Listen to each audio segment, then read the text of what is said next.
Rufus, how weird is it to see your face photoshopped into, like, you know, that notorious picture of Andrew and Virginia? Like, they're images that we are so used to seeing. That must be weird for you. Well, it's not your face, is it? No. So that's the exactly. The No, nice but actually the photo she's talking about is a weird Photoshop mixture of... That's disturbing. Oh. I mean, that is. But actually the thing about me in the makeup is what's weird about it is how unweird it becomes. It's one of the strange things about our job is what one day is like astonishing, the next day is like background. Yeah, it wasn't weird for me to be looking at Rufus like that, you know, after the initial... People find it weird... It becomes weirder... to see this. Like this. So what's strange is how... I would FaceTime my daughter and she'd say, "Hey, Dad." Oh my gosh. And that's like... crazy. I'd be paying for the, you know... therapy bills. Has it changed your opinion? You guys having studied it so much and now kind of almost been a part of how it all went down, has it changed your opinion of how it went down, either for the better or worse? My feeling is, before I accept a role like this, I better be pretty sure what I think I'm doing it for. Right. And I have a strong sense of what the story I think needs to be told is. And that stays pretty much the same. And you discover things. The big surprise was, that I didn't know, is how well he thought it had gone.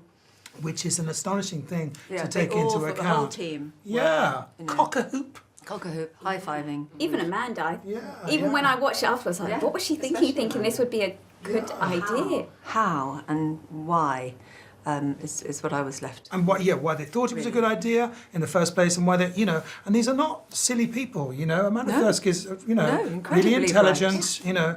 Woman, yeah. What, Rufus, for you was the most uncomfortable bit about playing Andrew? You've got to deal with the discomfort very early on. You've got to get that out of the way. I mean, the discomfort that I was aware of that was Andrew's discomfort in having Gillian Anderson as Emily Maitlis. Obviously, that was day one. It's like, okay, there's the missing link. But you have to make your own. You have to. For me, what's fascinating about watching the interview is watching what he thinks he's doing. He doesn't. There's something about his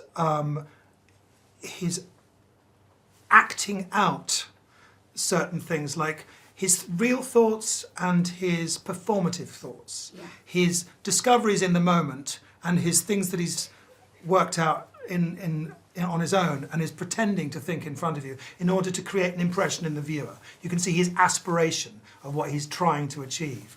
And the discord between that and what we are seeing is something that is fascinating and a mixture of, well, it's many, many things. It's very difficult to talk about this without using a word that in print can seem strange, but you'll know it when you watch it. Even just for you guys talking about it must be difficult in a way, right? Because it is something that's known the world over, but and you're dealing with you have to be kind of unbiased. You're dealing with real people. Absolutely, you don't want to make a statement that's more black and white than your performance would suggest. You have to be unbiased, and it's like there's a temptation. You can either be accused of trying to make someone look good, or trying to make them look bad, and your responsibility is, sometimes the truth is complex. No, I really felt for you. Grey area. And also, I think, I mean, I can only speak for myself, but when you're whoever you're playing, for me, you know, you have to have an element of empathy and an understanding why somebody's why done that, you know, behaved as they have, or done whatever it is that they've done, and so that's also difficult, isn't it? Because you know.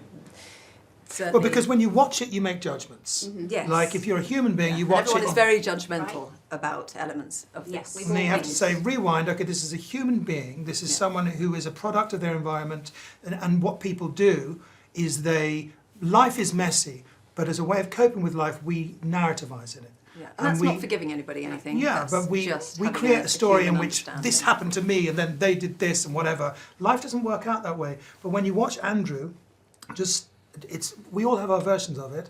This is someone who is a strange mixture of guilt and victimhood, innocence, culpability, all of those things, you know, lies, avoidance, truth, you know. And you can get that in your average day with most people, but this is like very large versions of those things.